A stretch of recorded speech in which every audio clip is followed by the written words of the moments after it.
Hello and welcome to Straight Talk. I'm Ayşe Süberker.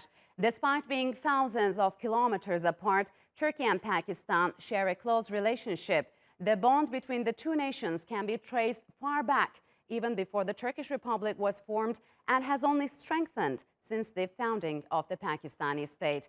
Both also share multiple strategic interests, from combating Islamophobia to ensuring peace and stability in their respective regions. I sat down with Pakistan's Foreign Minister, Shah Mahmood Qureshi, to discuss everything from efforts to make peace with the Taliban to the situation in Kashmir.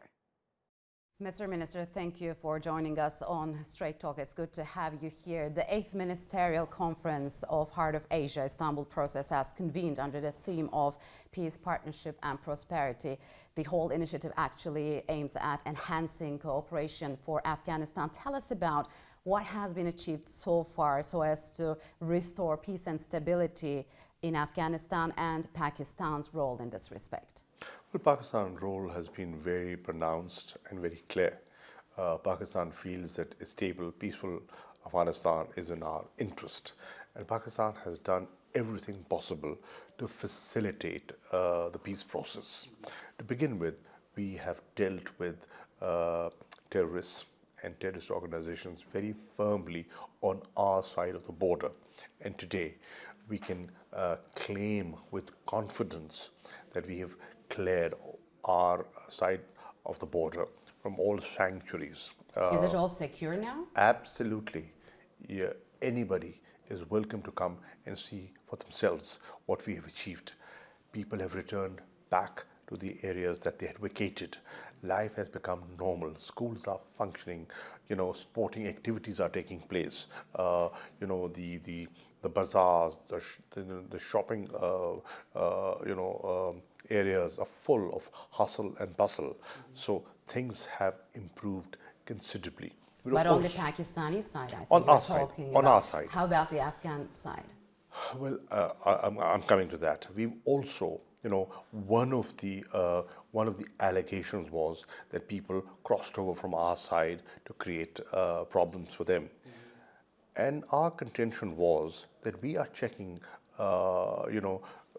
people on our side. Look at the posts that we have. Now we're also fencing the border along Afghanistan. That costs a lot of money, but we're doing it to check border movement. But they have a responsibility on their side. If there are sanctuaries on their side, we can't go and help them there. They have the most sophisticated weaponry available. They have world powers stationed in Afghanistan to help them, give them the intelligence, information in time to eradicate terrorist activity on their side. So do you think Afghanistan is not doing enough? Well, they have. I wouldn't say they haven't tried. They have, but they still have serious challenges because let's not forget that even today, there are huge areas in Afghanistan that are not under the control of the Afghan government, and they are being controlled by the Taliban. That's a given fact. Well, I hope the talks reach their logical conclusion. That is an agreement between the Taliban and the US, because this agreement would be the first step towards an intra-Afghan dialogue, which will follow, hopefully. And that dialogue will result in the reconciliation that is essential for a sustainable peace in Afghanistan. Are you hopeful this time? I'm hopeful. I'm sitting with my fingers crossed, but I think if there was a chance of peace, it is now, and it should be seized. I'm of the view that Taliban should be pragmatic, and they should show flexibility.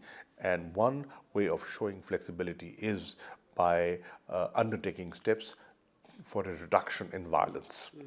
At the same time, I think the Americans must also show flexibility and meet their demands midway so that there is movement in the right direction. Does Pakistan have some kind of an influence over Taliban into bringing the organization onto negotiations table? Well, they're very independent-minded people. You know, they're controlled by no one. Pakistan is trying to be a friend and trying to we're trying to persuade them to do what we think is in Afghanistan's interest. You know, we've been friends with the Afghans for decades. You know, we've been hosting them. Even today, there are close to 3 million Afghans living in Pakistan. Yes. You know, refugees. Yes. We've given them all facilities, education, health. You know, sort of opportunities for employment and economic activity. We've done everything possible for them, you know, scholarships. So Pakistan has been, will be constructive in its approach and positive. I hope the Afghans realize that and build a kind of partnership that is required for mutual benefit. But you think it is the right time to achieve peace with Yes, Taliban? I think so. What if it's missed? God forbid if it's missed, then I see turmoil. Okay. Then I see things getting out of control, and the whole region will get affected. And that's why yesterday, in the Heart of Asia Istanbul Process Conference, we all were of the view that a regional approach is required. Every neighbor of Afghanistan has to contribute. Pakistan alone cannot do it. We are doing our bit, but others have to come in. So let's talk about Turkey. I mean, how do you describe Turkey's position as a peacekeeper in Afghanistan and at the same time a staunch ally of Pakistan? Well, we have confidence in Turkey. Turkish presence in Afghanistan does not threaten us, frankly speaking. If there is a Turkish footprint in Afghanistan, we are comfortable with it because we know Turkey has no ill designs. They want a peace and stability, and they want to contribute positively, as opposed to India. If the Indian footprint grew in Afghanistan, that will make us uncomfortable. It will make us uncomfortable because of the situation in Jammu and Kashmir. Yeah, we're going to talk about it. Because of the issue on the eastern border, right? So we're comfortable with Turkey, and Turkey can play its role, and Turkey has a certain amount of influence in Afghanistan, which should be recognized, and they have been positive. They're part of NATO, so why can't they play their role? Tell us about the enhancing military and defense cooperation between Turkey and Pakistan. What's the latest on that? It's growing. It's mutually beneficial. And when President Erdogan visits Pakistan in February 2020, hopefully things will move further on defense cooperation and economic cooperation. Pakistan just recently participated in a Turkish military exercise in Eastern Mediterranean. Now Turkey and Libya signed this maritime boundaries agreement, which actually drew a lot of criticism from the regional neighbors. From a Pakistan's point of view, what do you make of Turkish claims in Eastern Mediterranean? Because I also know that Pakistan will also join the Mediterranean Shield military exercise this month as well. Well, as I said, since our relations with Turkey are such that there's trust and there's history to it and there's confidence. So whatever Turkey proposes, Pakistan will look at that with a very open mind.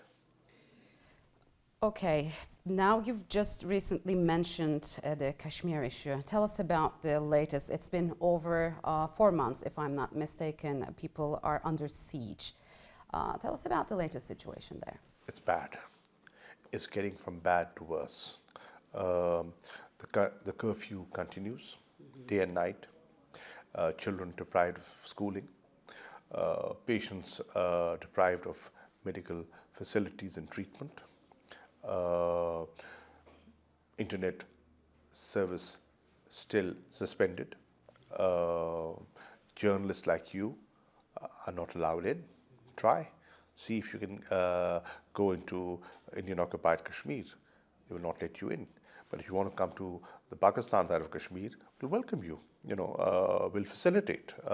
not just you, any independent international journalist or international observer is welcome to come and visit, meet people, see for themselves and form an opinion.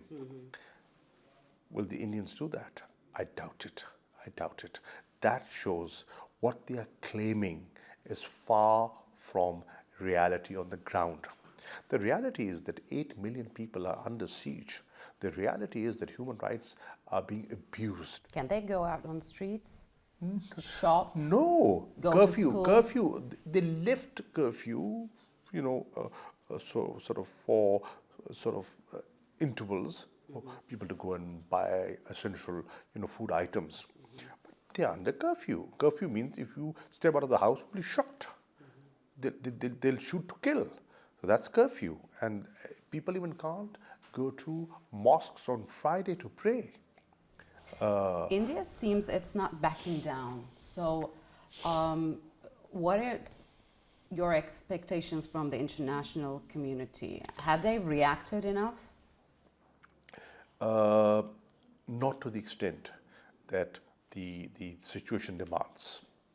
The situation is horrific. Two nuclear powers face to face. Indian actions are threatening peace and security of the region. What are you going to do about it? Well, we have highlighted the Indian actions at every possible forum. The Prime Minister raised this issue when he was addressing the United Nations General Assembly. We called for and succeeded in getting a closed-door session of the Security Council. There are pending Security Council resolutions. It's on the agenda of the UN, the Kashmir issue, often forgotten, but still pending on the issue. I think those powers have to wake up to the new reality. And the new reality is that if India continues on this path, there will be peace and security under threat. As far as I can see, Turkey, of course, Pakistan, and Malaysia have commonly reacted to this. And the leaders of these three countries met at the sidelines of the United Nations General Assembly. And they discussed the current problems faced by Muslims and also Islamophobia. And they agreed on setting up of a common TV channel to combat Islamophobia and the problems of the Muslims around the world. Is it a good soft power projection by three countries? I think it's a step forward. We feel that our point of view was not getting sufficient space in the Western media. And through this new English channel, we will be able to communicate better with the West and with the Muslim world. So we are grateful to Turkey and Malaysia for taking a very strong and a very clear position on Jammu and Kashmir.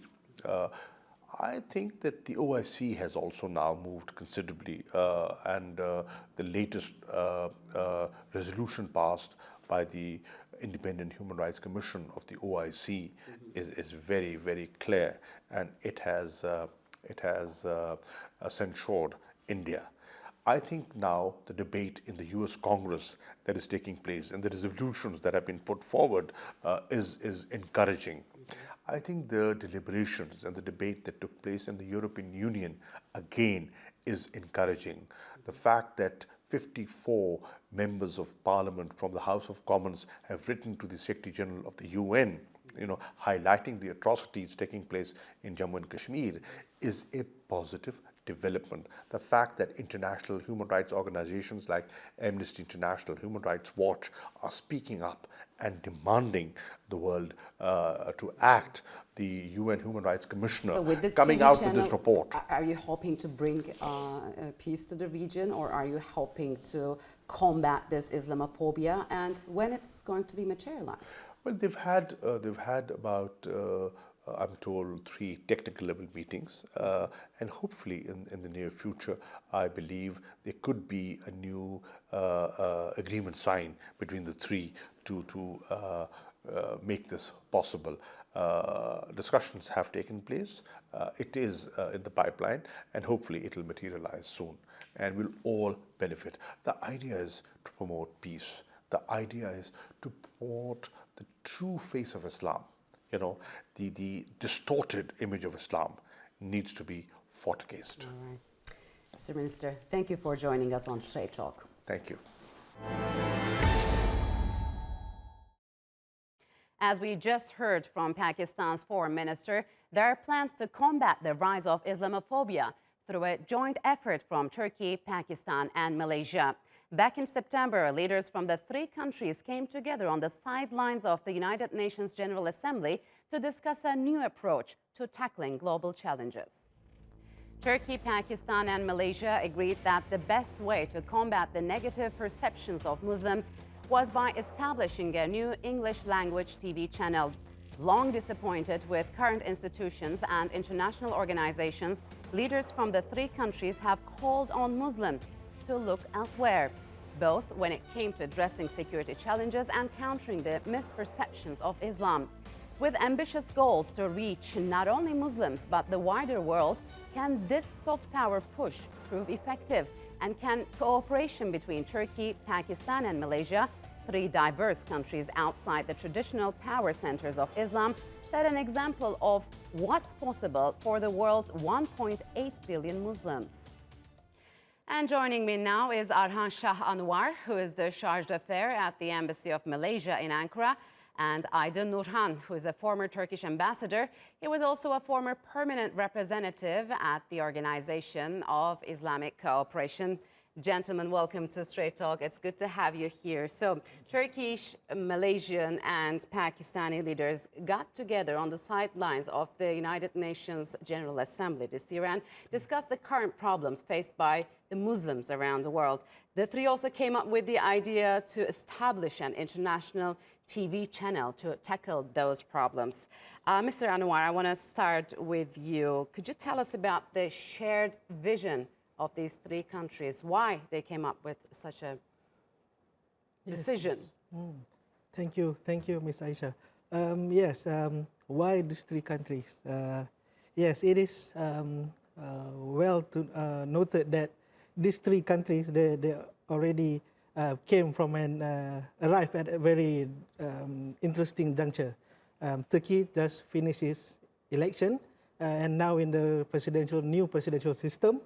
And Pakistan also had an election, and Malaysia also. So all these strings cross each other, and it is an interesting time for them to work on something. So these three leaders are very close.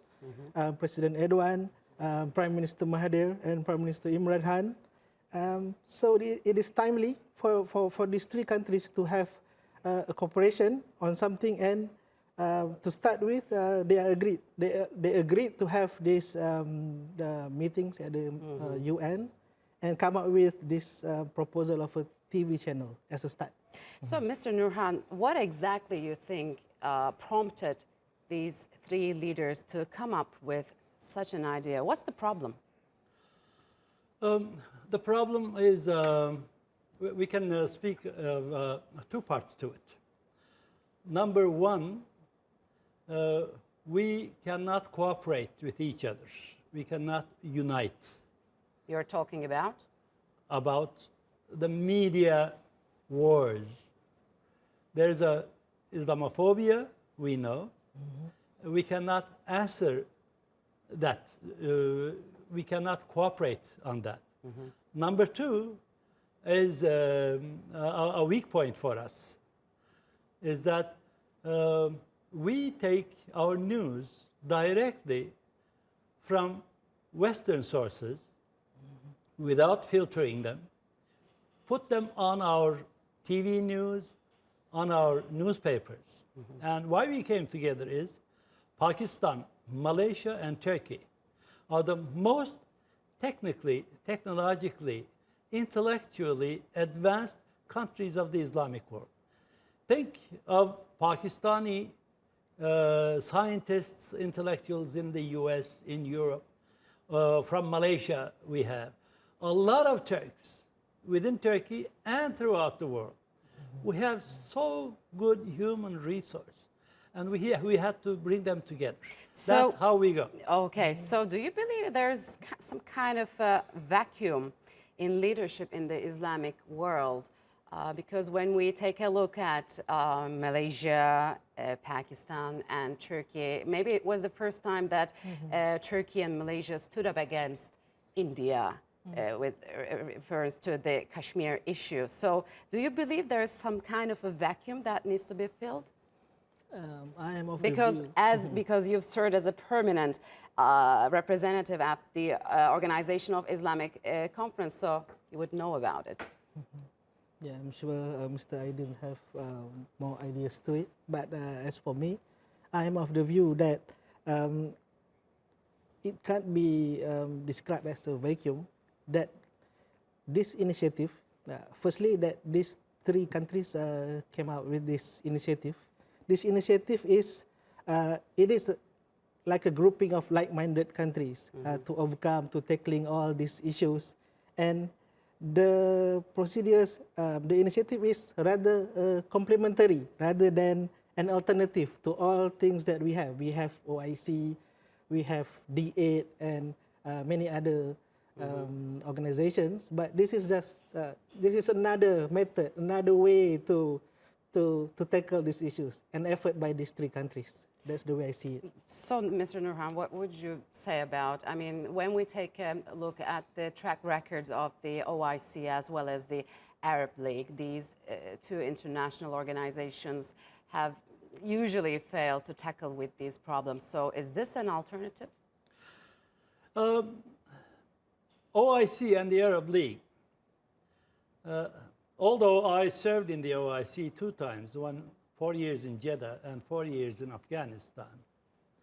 Sad to say it, but I don't have much faith in the OIC anymore. Why is that?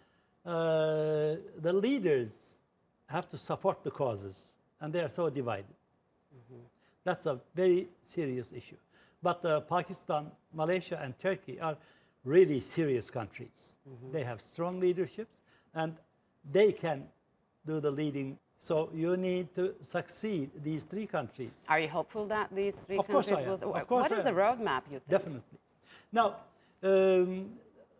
most of all, what we can say is we are in media warfare. And Western media, especially some of them,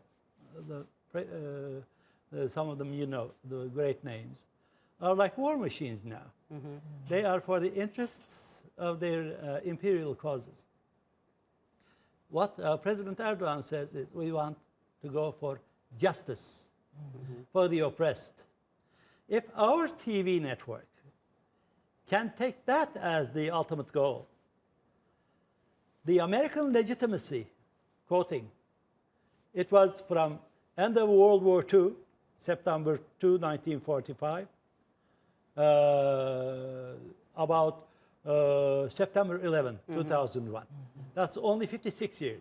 That was the age of American legitimacy. It's gone. American legitimacy is gone. So But we do you need more think it's- legitimate fora. But let's say we have this international TV channel set up, everything is working fine. But do you think, especially fighting Islamophobia, do you think you'll need the cooperation of the West? Because where Islamophobia is widespread the most is the Western part of the world. Yes, correct. That's why this initiative of starting with a TV channel is so fundamental to our cause. That while we can decide on the content, we can decide on what there is an opportunity for these 3 countries to portray to the others, how or what or why the Muslims are doing, the beauty of Islam itself, why we are on how we address matters and situation. So this opportunity would eventually give this will eventually lead to something good. And I believe that my Prime Minister once said that social media is so important. It is a very important tool, like a knife. It can be used to create good things, to carve good things, to make good things, good tools. And at the same time, it can also be used as a weapon that could that could harm others. So this is the way. Social media is the tool. TV channel is one of the things that they are looking at it to address the situation. So I believe you're quite hopeful about this new formation and maybe this international TV channel, which will be established, I believe, in the short future. Gentlemen, thank you very much. Thank you. It was a pleasure Thank you. having you here. Thank It's you. been an honor to be here. And that's all for this edition of Straight Talk with me, Ayşe Süberker. If you've got any comments, do share them with us on Twitter with the hashtag Straight Talk. Also, don't forget to subscribe to our YouTube channel. Until next time, take care and goodbye.